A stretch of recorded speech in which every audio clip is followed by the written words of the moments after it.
এত চুরি চামারির পরে ডিফারেন্স কত? গত লোকসভা ভোটে আমরা 2,33,27,000 আর ছাপ্পা মেরে diamond Harbour model Keshpur line 2,75,00,000, 42 লক্ষের ডিফারেন্স, মানে 22 লক্ষ এধার আর ওধার। এসআইআর এর পরে কোন ডিফারেন্স থাকবে না। ইতিমধ্যে কি কি হয়েছে শুনুন। আধার বলেছে ইলেকশন কমিশনকে 34 লক্ষ মৃত। মৃতর নাম রাখতে আপনি পারবেন না, যতই চেষ্টা করুন।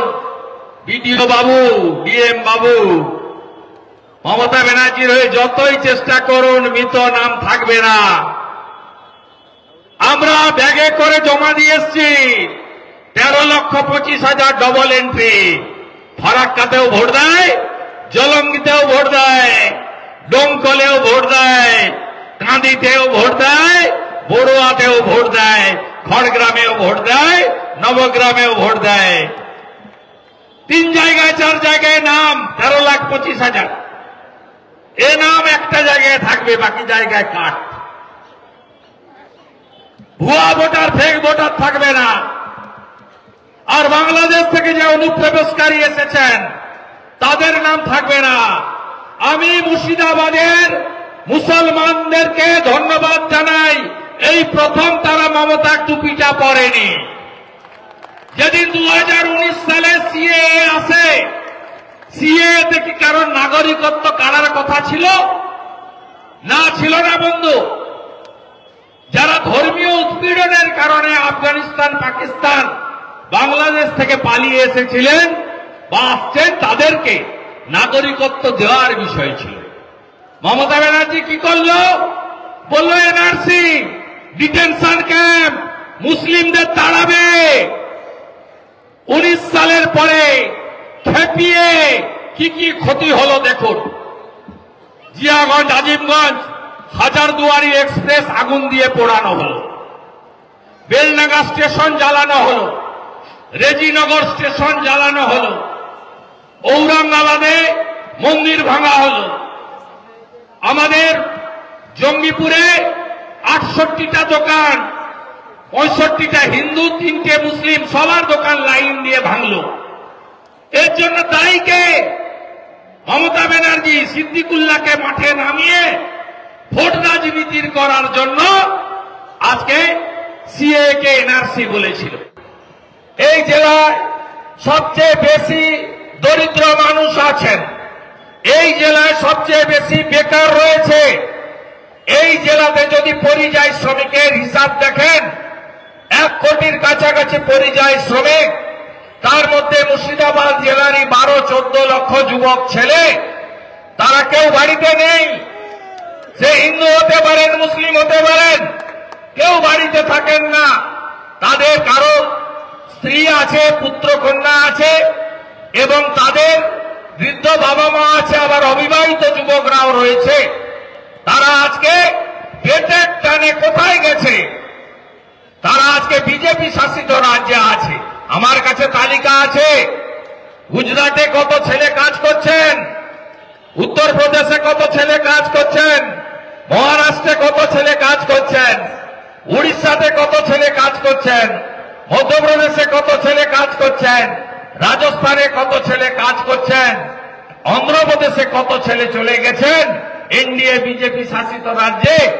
তালিকা আমি নির্বাচনের আগে প্রত্যেকটা বিধানসভায় দিয়ে দেব।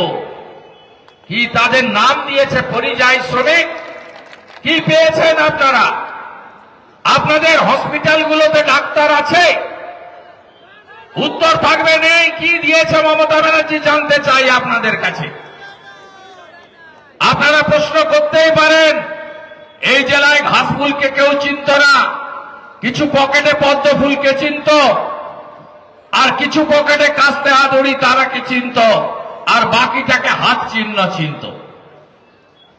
হ্যাঁ, নিশ্চিতভাবে আমাকে মমতা ব্যানার্জি বলেছিল, মুকুল রায় পারেনি, ইন্দ্রনীল সেন পারেনি, পূর্ণেন্দু বসু পারেনি, তুমি একবার চেষ্টা করে দেখো। মুর্শিদাবাদকে বাদ দিয়ে হতে পারে না। এত বড় জেলা, 22টা এমএলএ, 25টা পঞ্চায়েত সমিতি, 250 গ্রাম পঞ্চায়েত, 8টা পুরসভা, 3টে এমপি, এই জেলাকে করতে হবে। কিন্তু আজকে আপনাদের ঠকিয়েছে। আপনাদের যে মূল সুযোগ সুবিধার কথা ভারতবর্ষের সংবিধানে বাবা সাহেব আম্বেদকর বলেছেন, সেই সুবিধা আপনারা পান। কলেজগুলোর অবস্থা কি? স্কুলগুলোর অবস্থা কি? কলেজে কেউ ভর্তি হতে পারেনি, অনার্সের আসনগুলো ফাঁকা। বাবা মারা বলছেন মমতা থাকলে চাকরি হবে না, তাই আর বাবা পড়াশোনা করার দরকার নেই, অন্ধ্র চলে যা, কেরল চলে যা, গুজরাট মহারাষ্ট্রে চলে যা। কেন চলে যাবে ওখানে ওরা? এখানে 300 টাকার কাজ পান আপনারা, তাও প্রতিদিন নয়, মাসে 10-12 দিনের। পাশের রাজ্য উড়িষ্যা বিজেপি পরিচালিত, সেখানে যারা যোগড়িয়া বলি আমরা, যোগড়িয়া মানে শ্রমিক, মানে আমাদের যে মিস্ত্রির সঙ্গে কাজ করে, তাদের 1000 টাকা ডেইলি রোজগার, আর 1200 টাকা 1500 টাকা মিস্ত্রি পায়। এই রাজ্যে সর্বনাশ করেছে আপনাদের, অত্যাচারের চরম জায়গায় গেছে। 3100 টাকা কুইন্টাল সরকার ধান কেনে। ছত্তিশগড়ে বিজেপির সরকার, বিষ্ণুদেব সাই। আপনাদের এখানে 900 টাকা, 1000 টাকা বস্তা ধান খোড়েরা, জমিদার জোরদাররা কিনে নেয়। কিষাণ মান্ডিতে আপনার ধান কেনা হয় না, আপনাকে ধান ফেলে দিয়ে আসতে হয় দালাল ফোড়েদের কাছে। আপনি মুর্শিদাবাদের মানুষ ঐক্যবদ্ধ হবেন না? নদীগুলো কে দিয়েছে? প্রকৃতি মা দিয়েছে নদীগুলো। এই নদীগুলোর কোন অস্তিত্ব আছে? বালি লুট চলছে এখানে। আগে 2020 সাল পর্যন্ত যতগুলো টোল গেট ছিল, এখানে বিএলআরও সৌমিক সাহা, এখানকার ব্লক সভাপতি, ওর নাম আমি মুখে আনবো না, ওই বেটাকে আমি ভালো চিনি। আফাজ ভাই পালিশ করে দিয়েছে একটু আগে তার বক্তব্যে।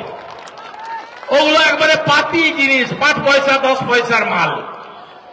ওদের আমি ওকে কাউন্ট করছি না, কিন্তু ব্লক সভাপতি, পুলিশ, বিএলআরও মিলে বালি লুট চলছে, সরকারের ঘরে রাজস্ব যায় না। কোন নদীর অস্তিত্ব আছে?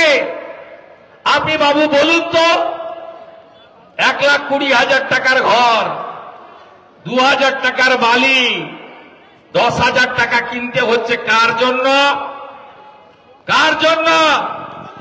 কোন লোকের ঘর তৈরি করতে পারছে না এই টাকাতে। শুনুন, আমাদেরকে হিন্দু মুসলমান করতে হয় না। নরেন্দ্র মোদীজির যে স্কিম, তিনি কোথাও বলেননি এই স্কিমে শুধু হিন্দু বেনিফিট পাবে, তিনি বলেছেন ভারতীয়রা বেনিফিট পাবেন। আজকে বলুন, মমতা বন্দ্যোপাধ্যায় যারা টোটো চালিয়ে খান, কত গরিব মানুষ, বেকার যুবকরা, গ্র্যাজুয়েট ছেলেরা টোটো চালাচ্ছে, 300 টাকা 400 টাকা হলে একটু বাড়িতে তরি তরকারি, মাছ তো কেনার সুযোগ নেই ওই টাকাতে, একটু ডাল ভাত আলু মাখা অন্তত হয়ে যাবে। এই সরকার, এই মুখ্যমন্ত্রী আত্মীয়দের নামিয়েছেন, পরিবহন দপ্তরকে নামিয়েছেন, পুলিশকে নামিয়েছেন। মুর্শিদাবাদ জেলায় 250টা গ্রাম পঞ্চায়েত, দমকল জঙ্গিপুর থেকে, জিয়াগঞ্জ, মুর্শিদাবাদ থেকে, কাঁদি, বহরমপুর থেকে, বেলডাঙ্গা থেকে যত পৌরসভা আছে মিলালে অন্তত 50,000 যুবক, কিছু যুবতীও আছে, সংখ্যায় কম হলেও মহিলারাও টোটো চালান, দেখেছি আমরা রাস্তায়। আজকে তারা, তাদের পেটে লাথি মারা হচ্ছে। এবিপি আনন্দ, এগিয়ে থাকে, এগিয়ে রাখে।